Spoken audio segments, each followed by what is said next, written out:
बिस्मिल्लाहिर्रहमानिर्रहीम नहमदु व नुसल्ली अला रसूलिल करीम अम्मा बाद। क्या मेरी बातें सुनने के बाद आप लोगों को ऐसा लगता है कि हमने पहली बार सुना, ये सब पहली बार सुना? अगर जिसको भी ये लगता है ना, तो अल्लाह के वास्ते थोड़ी देर रुक के सोचो कि ऐसा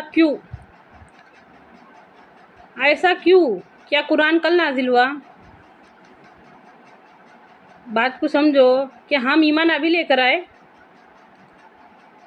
क्या अभी नबी सल्लल्लाहु अलैहि वसल्लम को नबूवत मिली? हम इतने बेखबर क्यों है? वो रुक के सोचो। अनजाने में ना समझते हुए जब से हम समझने के कुछ करने के लायक हुए हैं, हमने हमेशा दुनिया को दीन के ऊपर तरजीह दी है, दीन के ऊपर। बात को अच्छी तरह से समझिए। अगर हमने हमारी समझ को, हमारे इरादे को, हमारे इख्तियार को अल्लाह के वास्ते लगाए होते, अगर समझे होते तो ज़रूर लगाए होते। अगर जिनको ये लग रहा है कि हमने पहली बार सुने, तो फिर इतने दिनों से कहाँ थे? हम इतने बेखबर क्यों है? ये सवाल करो अपने आप से। कुरान पाक में अल्लाह ताला इरशाद फरमाता है, ज़ालिकल किताबु ला रैब फीह हुदल लिल मुत्तकीन। इसमें कोई शक ही नहीं है कि ये कुरान हिदायत है डरने वालों के वास्ते। हिदायत मतलब सीधे रास्ते की समझ देने वाला है। फिर हिदायत की क्या वैल्यू है हमारी ज़िंदगियों में? अच्छी तरह से समझिए इस बात को।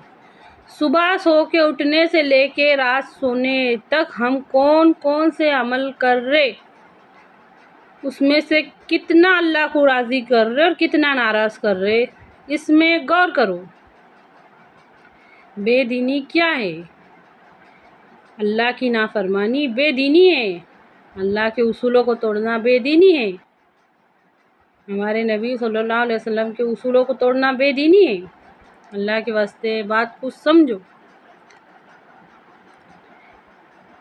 अभी थोड़े दिनों पहले मैंने एक वीडियो बनाई थी 100 की एक बात। उसमें मैंने कहा था कि अगर मैं यहाँ से शुरू करूँ कि हमारे नबी सल्लल्लाहु अलैहि वसल्लम मकरूज़ का नमाज जनाजा नहीं पढ़ाते थे, अगर उनको ये पता चल जाता कि ये इंसान के ऊपर बहुत कर्ज चढ़ेला है, तो वो फरमाते हुज़ैफा तुम पढ़ा लो। अच्छी तरह से समझिए इस बात को। ऐसा कौन है आजकल के ज़माने में जिसको कर्जा नहीं रहता? अगर मैं यहाँ से शुरू करूँ, इसका मतलब क्या है कि मेरा दिल ये है कि मैं दीन को जानबूझ के छुपा रही? नहीं, हरगिज़ भी नहीं। बात को अच्छी तरह से समझिए।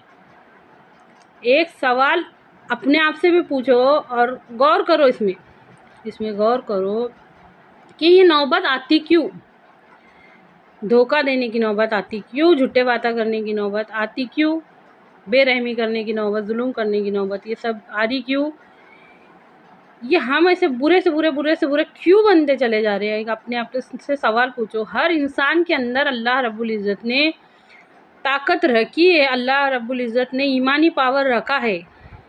मतलब चिकनी सड़क है, उसके ऊपर से फिसलते चले जाएंगे तो सहारा देने के लिए वहाँ पे कुछ चीज़ है, कुछ ना कुछ पकड़ के इंसान उठेगा, खड़े रहेगा। वो हमारी ईमानी ताकत रहेंगी। तो हमारी ईमानी ताकत कहाँ है?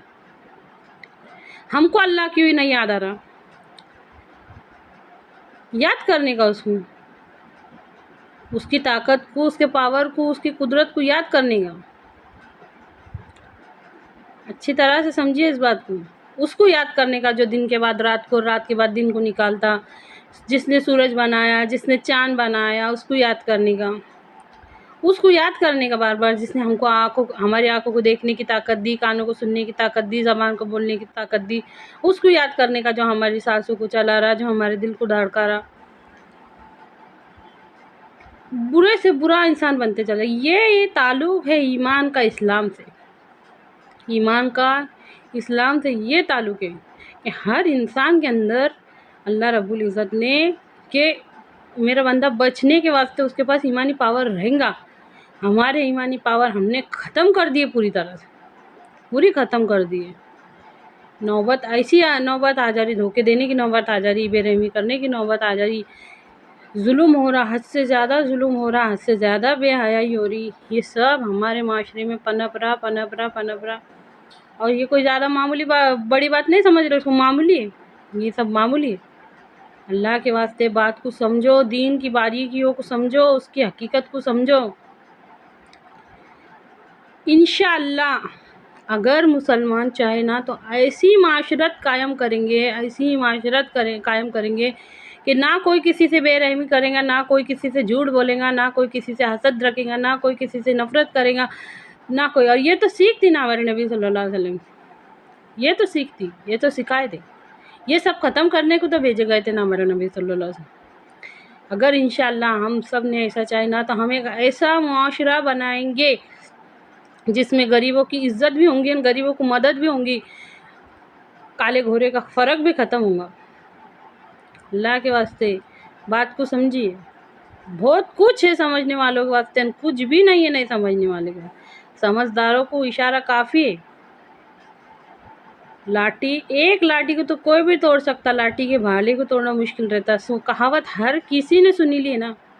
اللہ کے واسطے جو بھی آپ لوگوں سے یہ کہے، جو بھی اگر آپ لوگوں کو خود کو یہ بات سمجھ میں آئے کہ اگر کسی کو فرقہ پرستی کے نقصان نہیں سمجھ میں آ رہے نا، یہ دین کا بات کرنے والی سمجھ لو میں دین کی بات کرنے والی ہے، اور اگر میں فرقہ پرستی کا نقصان نہیں بتاتی اور میں خاموش ہے نا تو اس کا مطلب دین کا مطلب میرے سمجھ میں نہیں آیا ابھی تک۔ اس کا مطلب جو بھی یہ کہتا ہے نا کہ فرقہ پرستی میں نقصان نہیں ہے، اس کا مطلب یوں سمجھ لو کہ دین کا مطلب اس کے سمجھ میں نہیں آیا، کیونکہ یہ سب کب ہوگا؟ جب ہم جڑیں گے، جب ہم ایک ہوں گے۔ ہمارے نبی صلی اللہ علیہ وسلم نے سب سے پہلے ایک کرے تھے، اس کے بعد ہوا تھا سب کو، اس کے بعد معاملات بنا کے بتا کے چلے گئے، اس کے بعد معاشرات بنا کے بتا کے چلے گئے، اس کے بعد اخلاقیات بنا کے بتا کے چلے گئے۔ اور جب ہمارے نبی صلی اللہ علیہ وسلم دعوت حق لے کر اٹھے تھے، وہ معمولی سے 3 یا 4 لوگ تھے، وہ 3-4 لوگ تھے وہ۔ اور جب آپ صلی اللہ علیہ وسلم نے آخری خطبہ دیے تھے، خطبہ حجۃ الوداع، 1.25 لاکھ کا مجمع تھا جو آپ صلی اللہ علیہ وسلم کی دعوت پر ایمان لایا۔ اچھی طرح سے سمجھیے اس بات کو۔ اے اللہ کہنے اور سننے سے زیادہ عمل کی توفیق دے، آمین۔